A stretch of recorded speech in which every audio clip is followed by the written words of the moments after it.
Buenas tardes a todos y todas. Un placer enorme estar acá. Mucho gusto. Muchas gracias por la invitación a mis colegas de Fundación Telefónica aquí de Colombia y también a la cumbre. Un placer muy grande, una oportunidad muy grande de compartir con ustedes un poco de la experiencia que tenemos desde Brasil, desde Fundación Telefónica de Brasil, con las escuelas rurales, las escuelas de campo, como llamamos allá.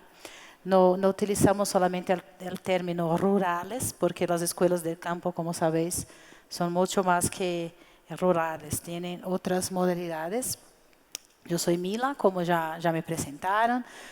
Trabajo hace 20 años, casi 18 años, junto con Fundación Telefónica, 20 años en la área de educación, y ella acompañado en esas 2 décadas mucho de los desafíos y los logros que tenemos en términos del uso de las tecnologías en la educación.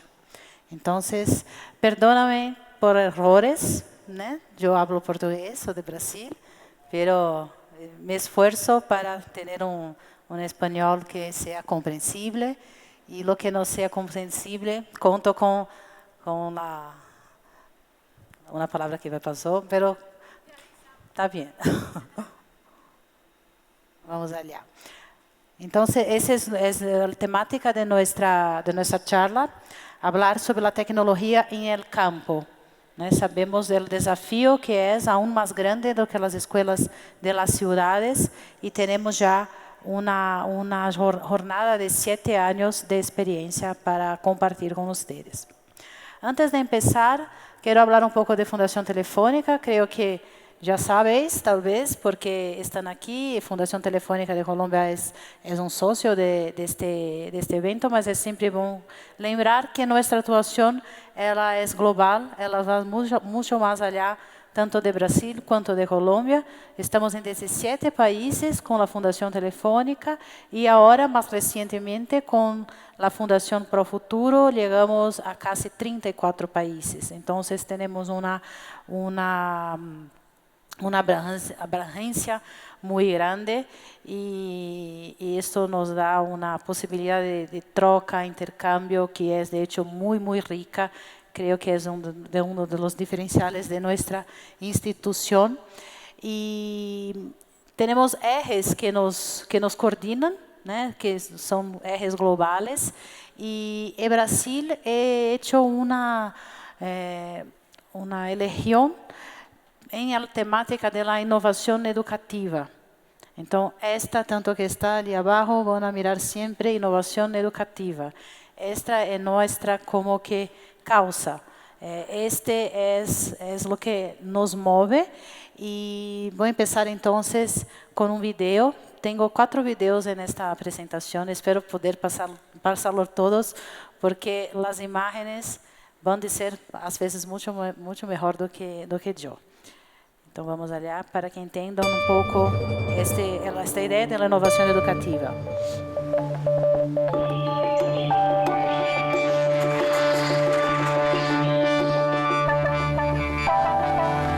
Não foi repetindo as mesmas fórmulas que chegamos até aqui. Não vai ser decorando ou repetindo que vamos avançar. As salas de aula não precisam ter paredes para que a imaginação de quem ensina e de quem aprende também não tenha. Queremos alunos mais curiosos, com mais autonomia e referências. Queremos educadores mais preparados, valorizados, fluentes na tecnologia, informados e atualizados, para que possam ir muito além das disciplinas. Capazes de formar uma geração que também possa ir além, conscientes do seu papel no mundo. Queremos menos a mesma escola e mais novos formatos de educação. Formatos mais inspiradores e menos tradicionais, mais inclusivos e generosos, para mais pessoas e em muito mais lugares.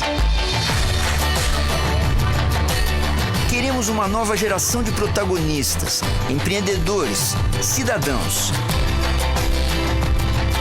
E mais aulas digitais, mais escolas conectadas, mais janelas de inovação. Queremos mobilizar indivíduos e comunidades em torno da inovação educativa.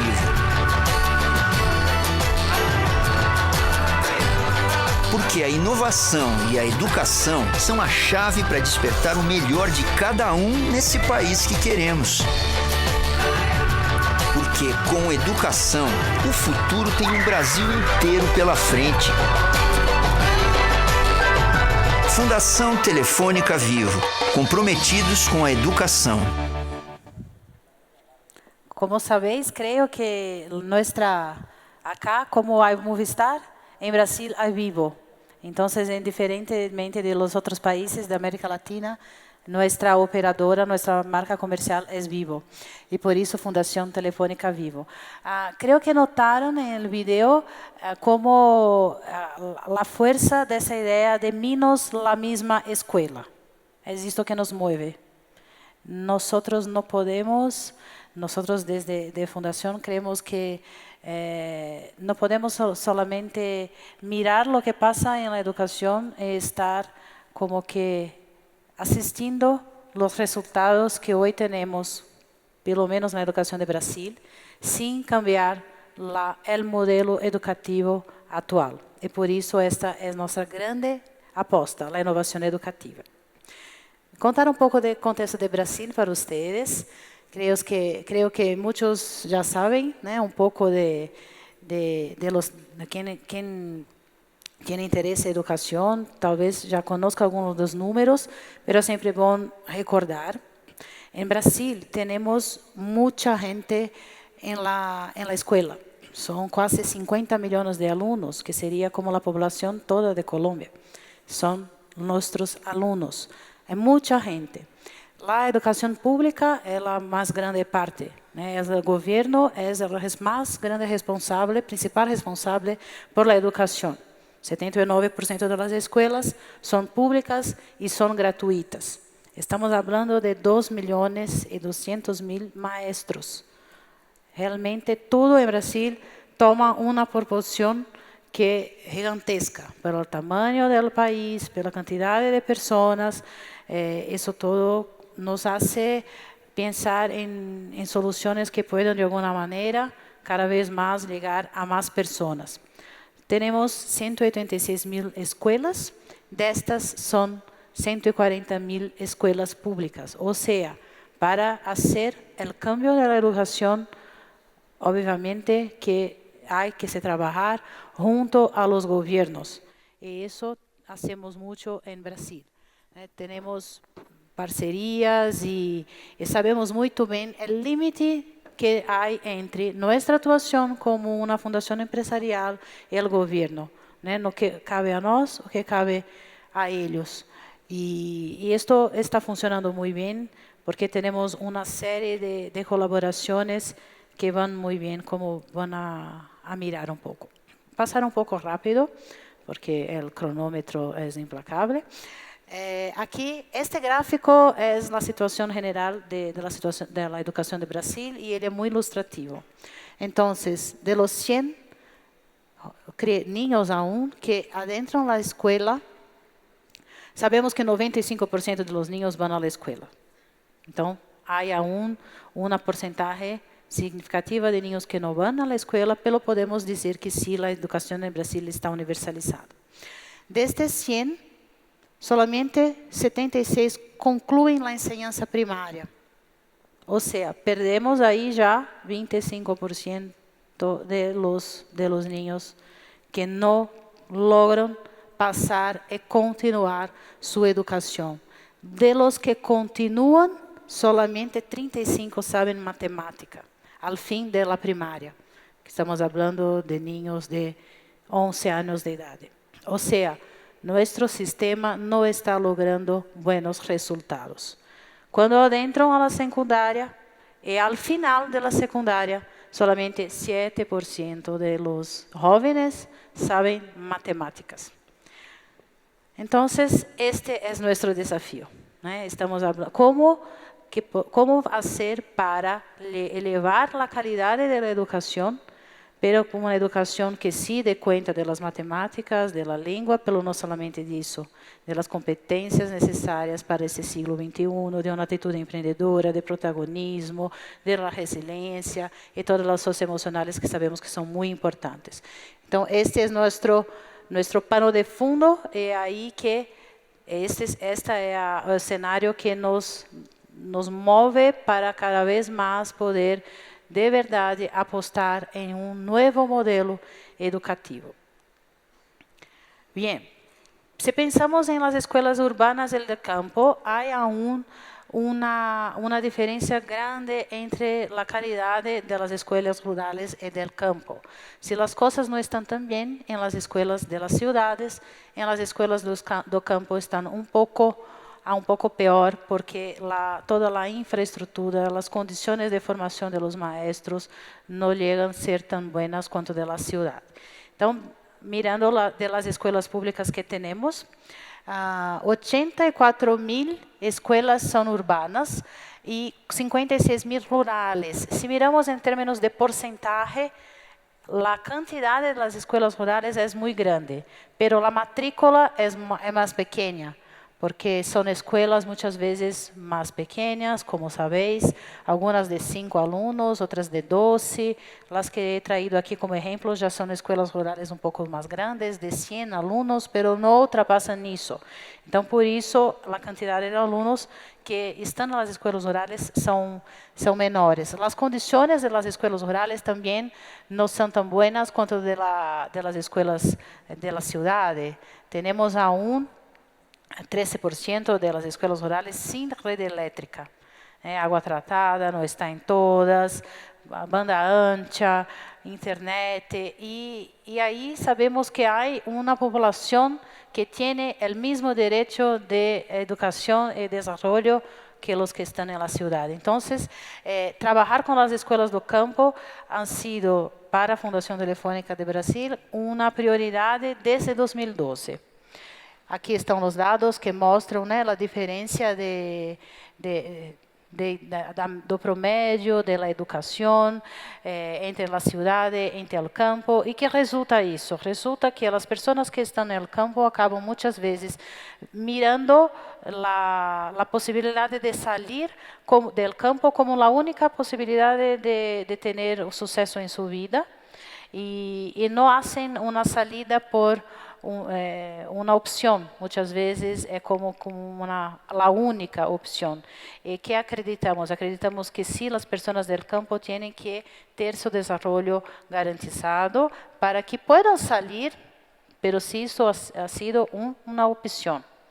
Também não é que temos uma ideia que não se deve sair do campo. Sim, é bueno, mas que não seja a única opção para ter uma condição de vida melhor, o que muitas vezes é uma ilusão, porque quando vão às cidades, têm que trabalhar em situações de risco, não têm um bem-estar garantizado. E como começou esta nossa relação com as escolas rurais? Começou muito por conta do negócio de Vivo, de Telefônica. Tivemos algumas demandas regulatórias ao negócio que nos obrigaram a nos aproximarmos das escolas rurais como negócio. E aí a fundação ha sido invitada por nosso CEO para añadir valor a esta ida ao campo. Então, aqui, quando Telefônica adquiriu a operadora de celular Vivo, tivemos uma obrigação de fazer um piloto em 100 escolas rurais. E aí pensamos a mergulhar nesta maravilha que é este contexto. Hicimos uma série de estudos que vou mostrar mais à frente e depois grande edital, uma subasta, aprendi esta palavra, de 4G. Depois, em 2014, nos deu a obrigatoriedade de conectar 15.000 escolas rurais de Brasil. Isso significa 25% das escolas rurais do país por conta desta subasta de 4G.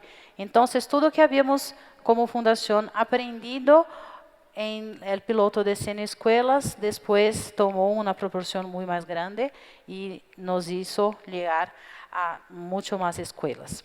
Y além de las regiones donde están estos puntos, que son los estados de Brasil, donde que teníamos la obligatoriedad de por vivo, cómo construimos una plataforma formativa en distancia, todas las escuelas del Brasil todo pueden utilizar.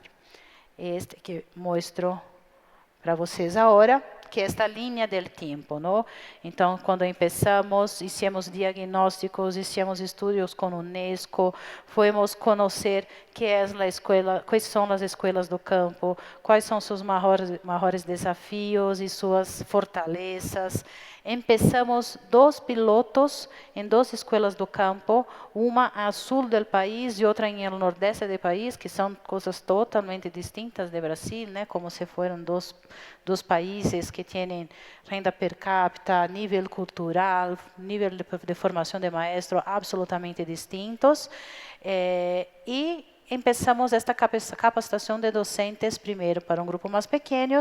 Chegamos a 2015 com 15.000 maestros inscritos em nossa plataforma online, que inicialmente era solamente para as escolas do campo, e depois, em 2016, abrimos para todos os maestros, tanto das escolas rurais como do campo. Muitas vezes íamos falar com um secretário de educação, e ele nos falava assim, pero ¿por que só puedo colocar, ofertar este curso a maestros del campo se esta escola que está aqui na cidade tem muitas vezes as mesmas dificuldades e desafios? E aí entendemos que não havia mais sentido fazer essa divisão. Hoje, esta nossa plataforma atende mais de 50.000 maestros ao ano, formados e 150.000 inscritos. Em 2017, nasce Profuturo, Aula Digital, a Fundação Profuturo, que também faz projetos aqui em Colômbia, né? O mesmo que passa em Brasil. E com Profuturo temos o projeto Aula Digital, que é um projeto que leva equipamentos, formação docente, conteúdos, acompanhamento presencial, à distância, e carregamos todo esse conhecimento das escolas rurais também para a aula digital. E hoje, das 1.000 escolas de Profuturo em Brasil, 372 são escolas rurais. Ou seja, mesmo que um projeto termine, como é o caso de escolas rurais conectadas, nós não deixaremos de mirar as escolas do campo como uma prioridade. Há 2 coisas que eu quero apresentar para vocês. Uma é a questão da formação docente e a outra um pouco mais dos laboratórios. Esta é nossa plataforma, já não tem mais este visual. Ayer mesmo lançamos uma nova versão com toda a parte de Profuturo mais bem posicionada, pero foi com esta plataforma que começamos a fazer cursos para os professores maestros del campo. Então, aqui alguns exemplos: alfabetização na diversidade para classes com multigrado, plantas medicinais, tempos e espaços, huertas domésticas, que han sido as temáticas que as escolas del campo nos mostraram como mais importantes. Como miraram no slide anterior, temos uma coleção de classes para classes multigrados. E aqui há um ponto que é muito importante, não posso deixar de comentar. As classes multigrados não são malas, por essência.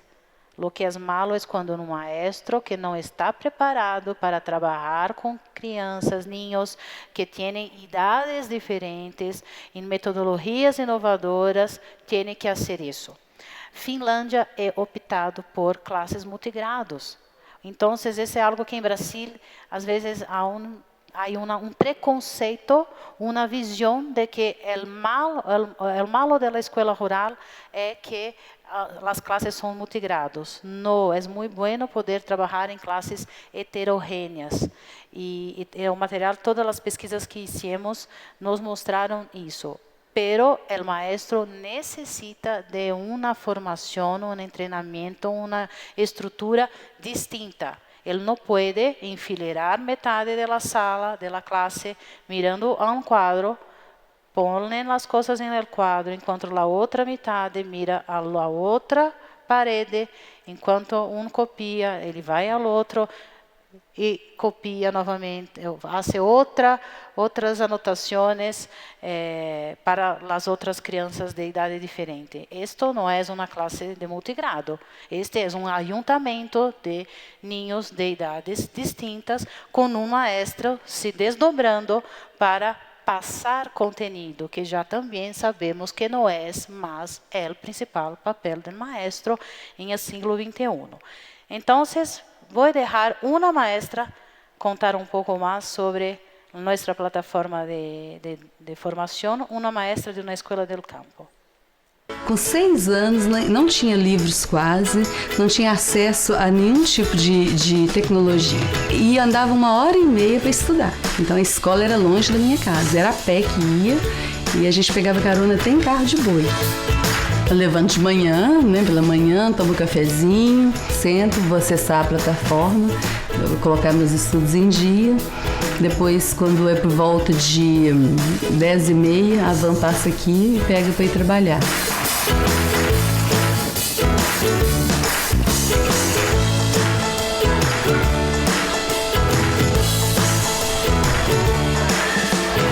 A Fundação Telefônica, ela está ajudando, enriquecendo, dando condições do professor melhorar a sua atividade, seus conhecimentos, como que ele vai ser um melhor profissional e que na sala de aula ele vai fazer a diferença. Então esse conhecimento ele chega no professor, chega no supervisor, nos alunos, envolve toda a escola. A supervisora da escola, Ivani Ferreira, ela me indicou, ela falou para mim sobre o curso e eu tive um interesse em fazer, porque eu gostei muito.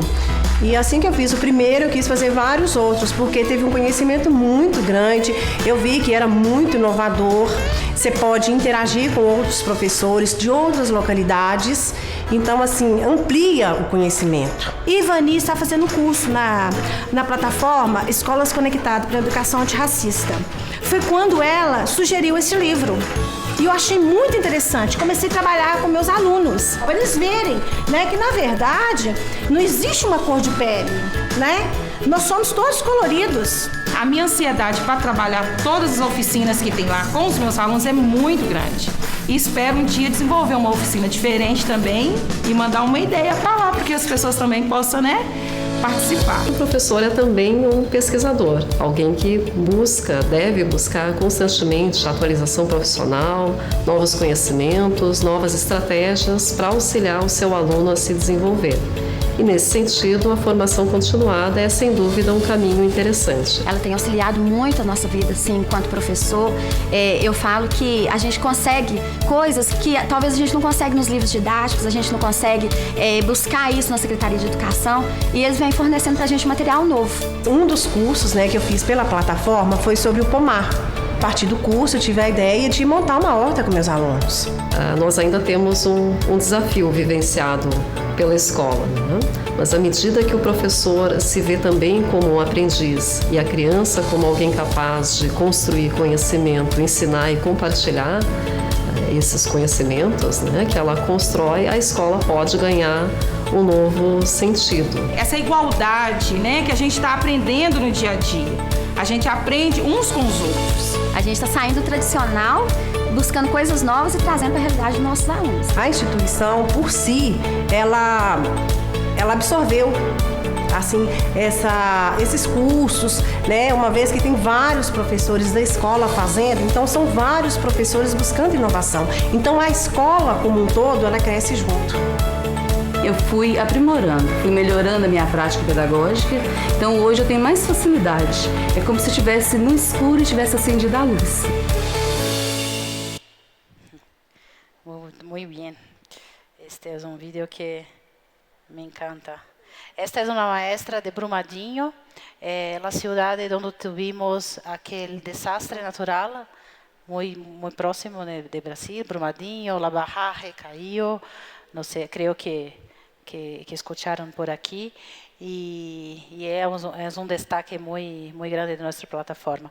Bem, os laboratórios são 2 que temos, então, além desta formação más grande para maestros de Brasil todo. Tenemos 2 laboratorios de innovación en 2 escolas rurales, como comenté. Então, em Pernambuco e Rio Grande do Sul. Por conta do tempo, eu vou mostrar somente dos exemplos. Y el otro, los vídeos están todos en la internet. Mi presentación se quedará con la organización. Se pueden compartirlas y después, si quieren conocer también el canal de YouTube de Fundación, están todos allá. Yo voy a mostrar el próximo, entonces voy a pasar este video, que es la Escuela Municipal do Manuel Domingos de Vitória de Santo Antão. Esta é uma escola que casi ha sido cerrada. É uma escola de uma região muito pobre de Brasil, Pernambuco. É uma região que tem bastante dificuldades financeiras. E ali o grande desafio ha sido como levar uma conectividade de 4G a estas escolas de uma maneira onde a parte de tecnologia não fuera uma barreira para que os maestros pudessem utilizar todos os equipamentos com os alunos e também uma inovação. Provocamos uma reconstrução de toda a parte pedagógica da escola e eles mesmos elegeram a robótica como uma prioridade. Então, vamos a ver agora Manuel Domingos.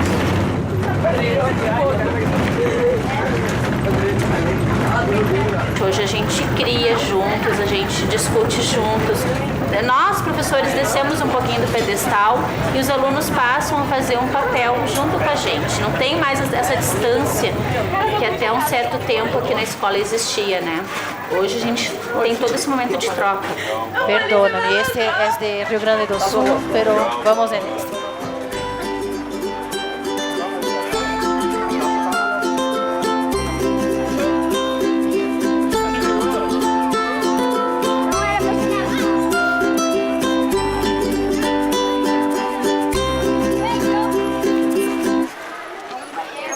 Iniciou em 2013, né, com a plataforma tecnológica que nós recebemos, né, para a escola e a vontade muito grande do corpo de professores de fazer uma escola diferente, de o aluno aprender com um significado. Quando a escola aderiu, né, essa proposta de uma educação inovadora, a gente viu que algo tinha que ser diferente das demais. E como que nós iríamos trabalhar isso? Então surgiu, né, a questão do projeto de aprendizagem. Não é dado nada pronto para os nossos alunos, até mesmo para a educação infantil. A partir do interesse do aluno, a partir do assunto em que a gente escolheu desenvolver, eu também tenho o papel de mediar e instigar o aluno que nós poderíamos construir, que a gente busca com que o aluno tenha autonomia.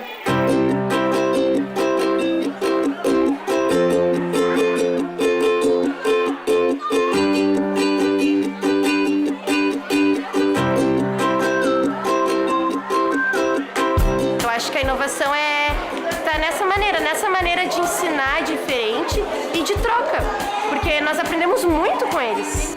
E hoje nós temos 3 tempos na escola: momento de projeto, momento de ensino-conteúdo e momento de potencializador de projeto. No projeto a gente faz uma saída disparadora, aí a gente escolhe uma coisa daquele lugar para a gente pesquisar até uns 3 meses.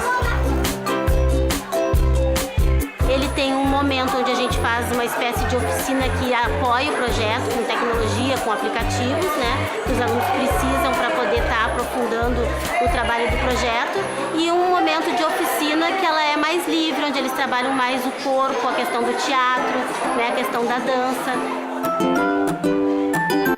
Gente, por conta do tempo, vou parar por acá este vídeo, pero creo que já entenderam que o cambio que passou na escola, eles têm 3 estratégias pedagógicas que convivem.